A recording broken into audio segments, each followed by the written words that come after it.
pero me parece abominable el nombre. Performático, ¿no hay una alternativa para performático? Mira, o sea, si hemos podido cambiar todo lo que hemos cambiado, podemos cambiar el nombre. Todo tiene un precio. Pero sí, a veces yo me lo planteo como que es medio es como el que tiene olor a diablo el nombre, ¿no? Como performático. No sé, sinceramente no recuerdo exactamente el momento en que lo bautizamos, pero performance periodística quizás era mejor. Yo entiendo que el problema es la cacofonía del tico, ¿no? No, y el anglosajón, performático, inmediatamente te manda... Y es que performance es una palabra anglosajona que no tiene traducción, ¿no? No hay, como que sería acontecimiento.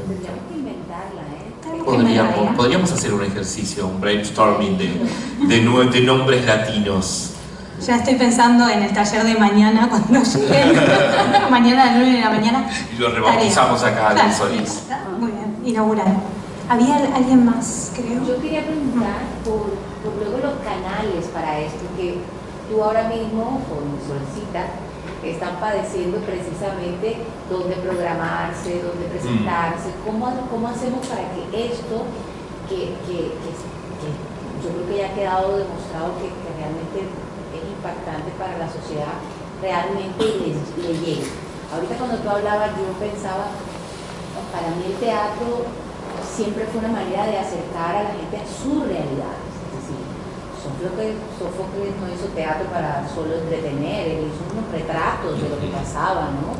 Shakespeare, o sea, y cuando tú lo estabas comentando ahorita pensé, claro, el paso siguiente del periodismo es llevarnos ahí porque conecta realmente y acerca la realidad de otra manera. Cuando tú hablabas de que duele menos, creo que eso logra mucho el teatro, ¿no? Hacer uno comprender la realidad.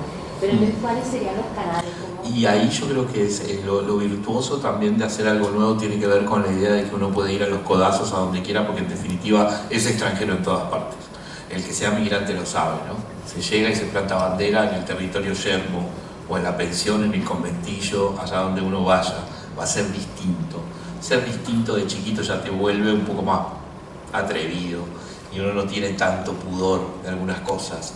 A mí no me pasa nada si me siento a hablar con el curador de una galería de arte o con el director de un museo o con el director de un teatro o con el rector de una universidad para venderle lo mismo. Es decir, dame una oportunidad porque creo que esto es bueno, es único y te va a encantar, ¿no? Entonces estamos experimentando esta deriva institucional y creativa que es ir a posicionarnos en una escena que es de la gente del teatro.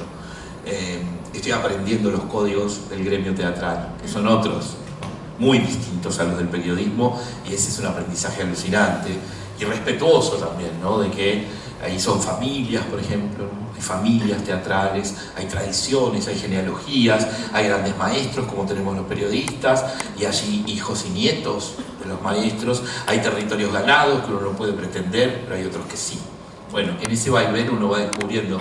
Yo creo que hay como una múltiple posibilidad de ubicar este formato en distintos espacios. De hecho, cuando lo pensamos, por ejemplo, en Europa o en Estados Unidos, nos tienta más ir por el arte conceptual o contemporáneo que por la escena teatral en sí misma.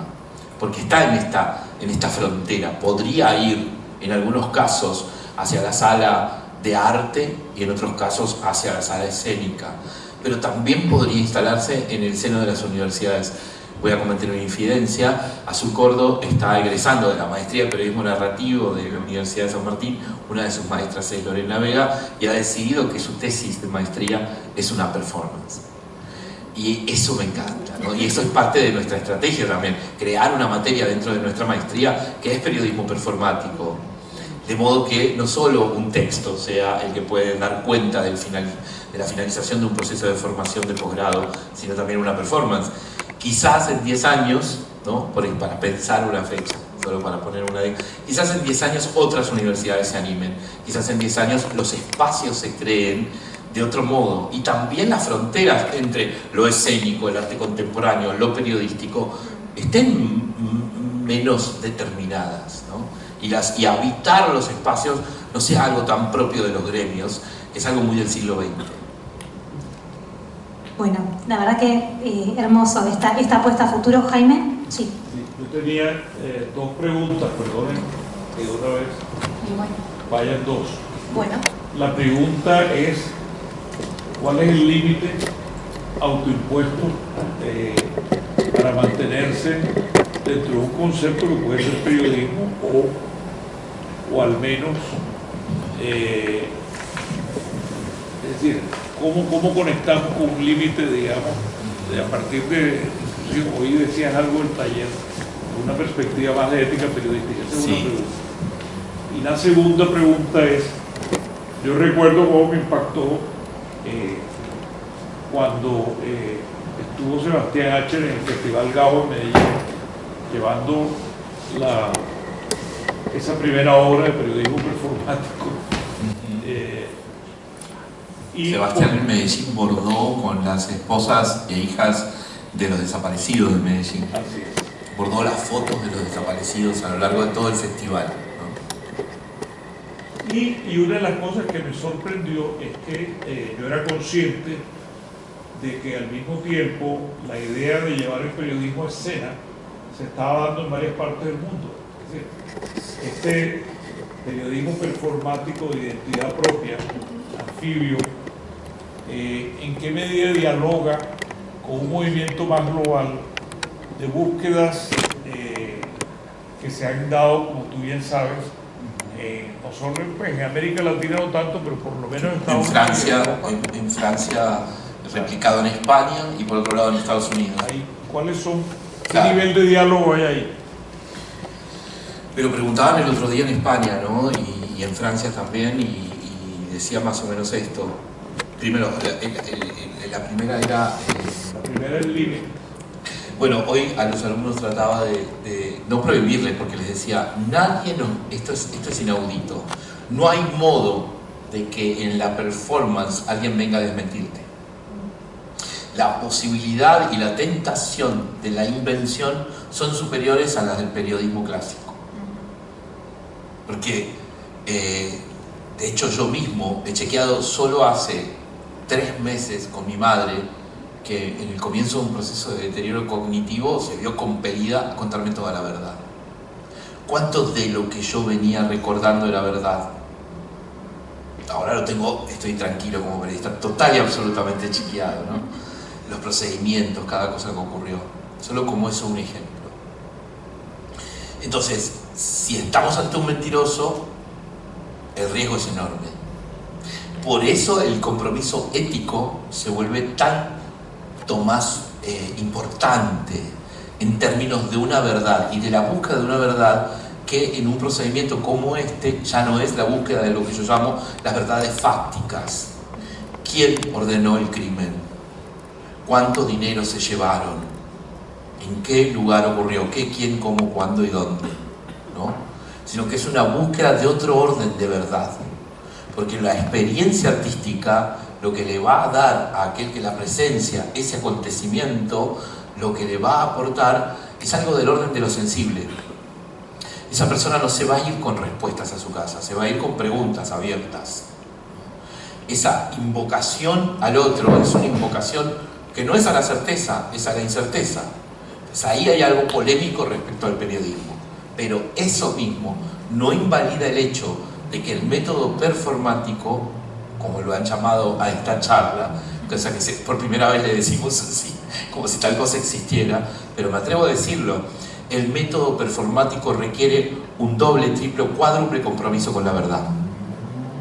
Es solamente el resultado de una investigación cierta, comprobable, chequeable, profunda, abarcativa y delimitada, la delimitación del campo de investigación, lo que puede garantizar el éxito en la búsqueda de la creación de una performance, ¿no? Más impactante, más fuerte, más conmocionante es la performance cuanto más fuerte es la investigación.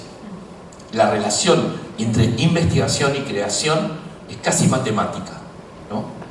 Entonces eso en torno a la cuestión de la verdad. Y lo otro era... Las alianzas con...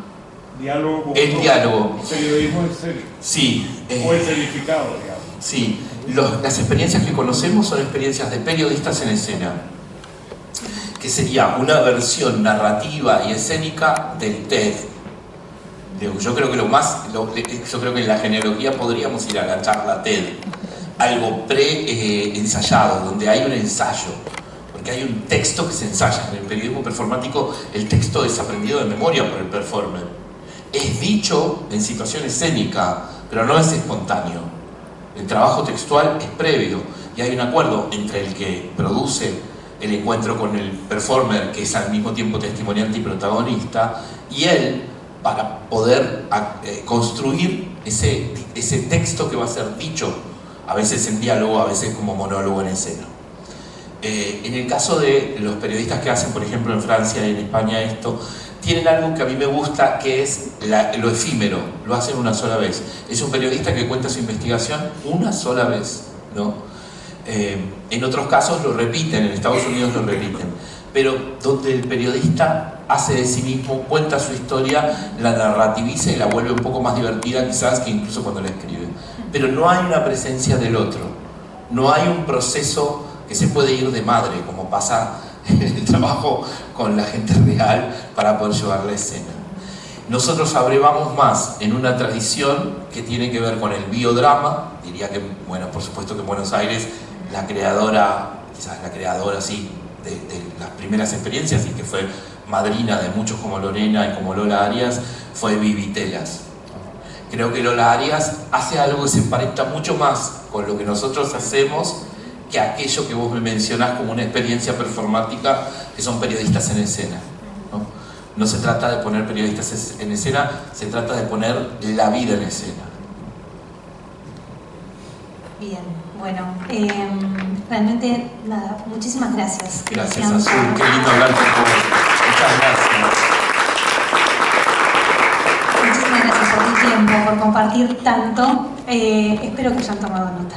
Y bueno, nos estamos viendo, seguimos disfrutando de Macondo, seguimos disfrutando del Festival Gabo, por primera vez fuera de Colombia, en Uruguay. A mí me parece que es un diálogo que era súper necesario que llegara, y bueno, y qué mejor que en esta casa, ¿no?